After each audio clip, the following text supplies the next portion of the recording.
In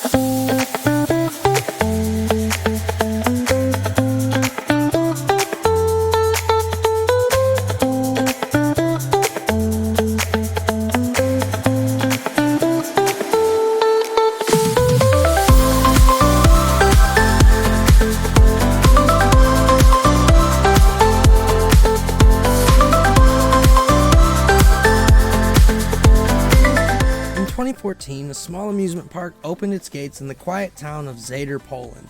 It had just a handful of family rides, a few go-karts, and big dreams. Fast forward 10 years, and that same park, Energylandia, is now the largest amusement park in Poland and one of the fastest growing amusement parks in the world, boasting record-breaking roller coasters, themed lands, and more expansion plans. When you hear of world-class rides like Zator, it's hard to not want to visit Energylandia. If you haven't already, be sure to hit that subscribe button. We're racing for 5,000 subscribers and we can't do it without all of you. And a huge shout out goes out to all of our channel members for being part of the community. Now let's get back to Energylandia. How did this happen? Energylandia opened on July 14th, 2014. Back then, it was a modest, family-focused amusement park with just 26 attractions. The idea was simple: bring modern amusement entertainment to southern Poland, a region that lacked a world-class theme park.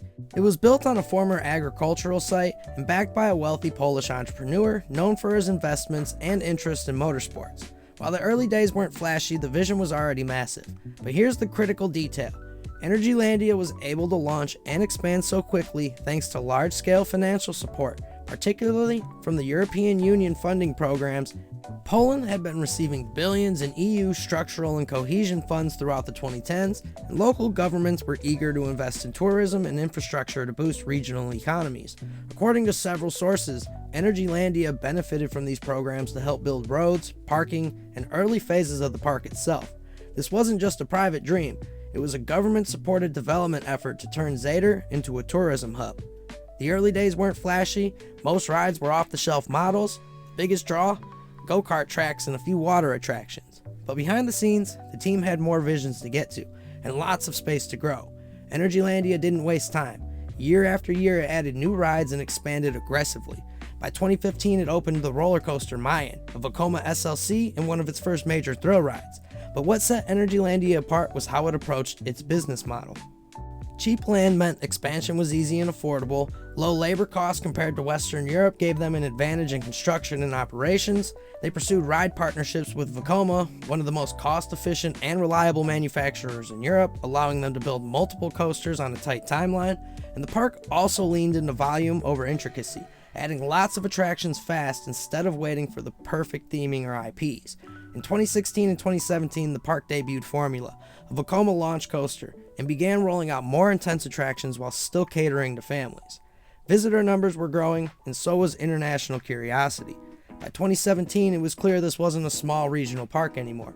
Visitor numbers climbed sharply, and coaster enthusiasts from across Europe were starting to pay attention. 2018 was a huge turning point. Energylandia opened Hyperion, an Intamin hypercoaster standing 253 feet tall and hitting speeds of 88 miles an hour.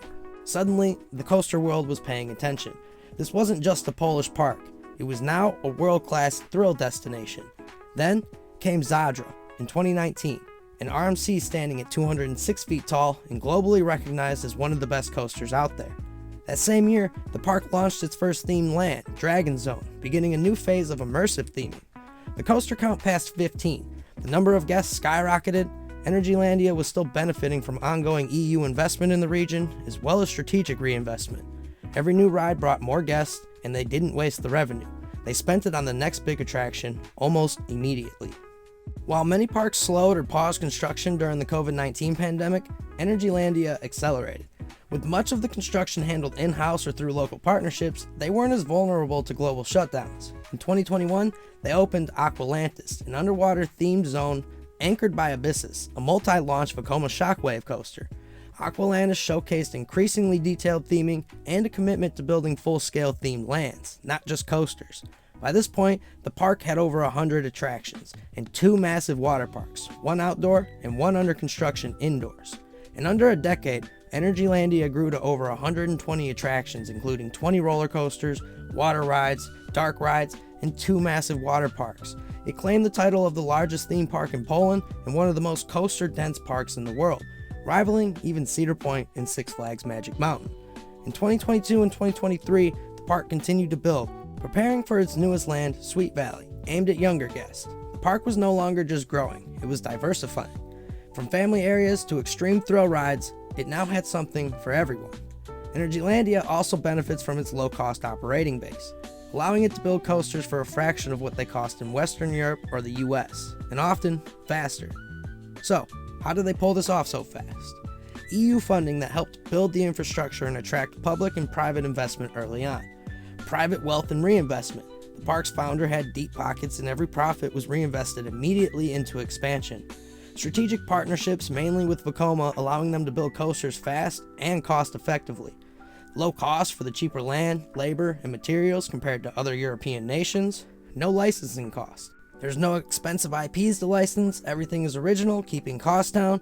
Aggressive expansion mentality, where most parks build one coaster every few years. Energylandia builds 3 to 5 major attractions every year or so. And tourism-friendly Poland, with a growing tourism economy, centrally located in Europe, and a hunger for modern attractions, it's easy to see why the park keeps growing. So, what's next for Energylandia? A rumored multi-launch coaster, additional themed lands, hotels, resort infrastructure are all on the horizon supposedly. They've also teased the world's longest coaster and continued the expansion of the Aqualantis resort zone, transforming the park into a full competing in Europe destination. They're aiming globally. Its success also reflects a larger trend. Eastern and Central Europe's growing tourism market and a new investment in leisure infrastructure. In just 10 years, Energylandia went from a regional curiosity to a global amusement powerhouse. It's a story of smart funding, rapid execution, and a willingness to build big, bold, and fast. What started as a modest park in Zator is now challenging the biggest parks in the amusement park world. And the ride isn't over yet. All clear for future expansions at Energylandia. If you guys like this video, go ahead and give it a thumbs up. If you haven't already, make sure you subscribe to the channel. We're racing towards 5,000 and we couldn't do it without all of you.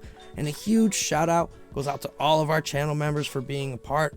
A bigger shout out goes to you guys because without you, we couldn't even do this. So huge shout out to our channel members. And of course, as always, thank you for being a part of our spooky community and for coaster ghosting with Ghoster Coasters. Let me know if you've ever been to Energylandia, everybody, or even out of the country for coasters.